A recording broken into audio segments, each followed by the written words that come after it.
Good morning and welcome back to my channel. সকাল সকাল চলে এসেছি রান্নাঘরে। আজকের সকালের ব্রেকফাস্ট হবে দারুণ ইন্টারেস্টিং, মজাদার, হেলদি আর ভীষণ ফিলিং বা পেট অনেকক্ষণ ভর্তি থাকবে এমন একটি রেসিপি। আজকে বানাবো সমস্ত সবজি দিয়ে মিক্সড পোলাও। এটা আমার খুব পছন্দের একটি রেসিপি, কারণ এটা যতটা টেস্টি হয় ততটা হেলদি হয়। আমি প্রেসার কুকারে বানাই, কাজেই সময়ও লাগে খুব কম আর অনেকক্ষণ পর্যন্ত পেটও ভর্তি থাকে। আমার বাড়িতে সকালে মাঝে মাঝে এটা তৈরি করি, কারণ আমরা সবাই টিফিন নিয়ে যাই এবং প্রত্যেকে মাঝে মাঝে এটাই নিয়ে চলে যাই। আর সত্যি কথা বলতে কি, প্রেসার কুকারে বানাতে বানাতে এখন এমন অবস্থা হয়েছে যে ঝটপট প্রায় 10 থেকে 15 মিনিটের মধ্যেই আমার সকালের এই টিফিন তৈরি হয়ে যায়। অবশ্যই কাটিং আর চপিংটা রাতেই করে রাখি। প্রেসার কুকারে বানানোর জন্য এর মধ্যে একটু শুধু জলটাকেই মেপে দিতে হয়। আর দেখো এটা কি পরিমাণ ঝরঝরে হয়েছে।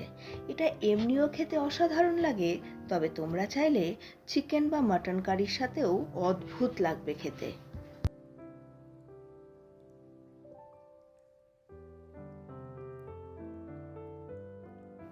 তোমাদের সঙ্গে একটা খুব ইজি টিপস শেয়ার করি।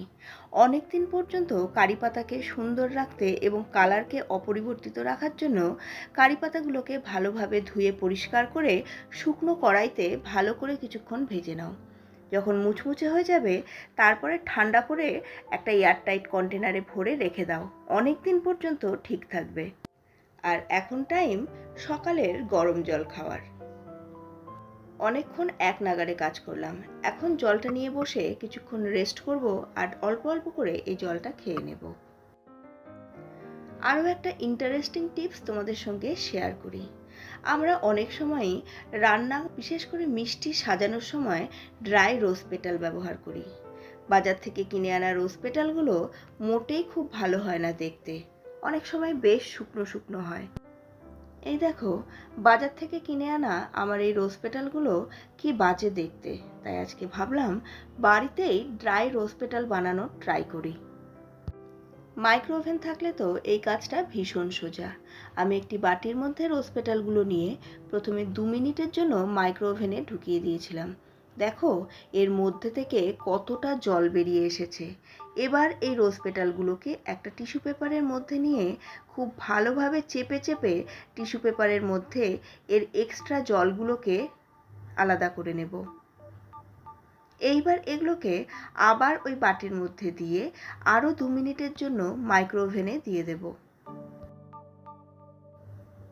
মিনিট 2 পরে মাইক্রোওভেন থেকে বের করে আবার এটাকে আরও একটা টিস্যু পেপারের মধ্যে ভালোভাবে চেপে এর মধ্যে আরও যে এক্সট্রা জলটা বেরিয়ে এসেছে সেটাকেও আলাদা করে নেব।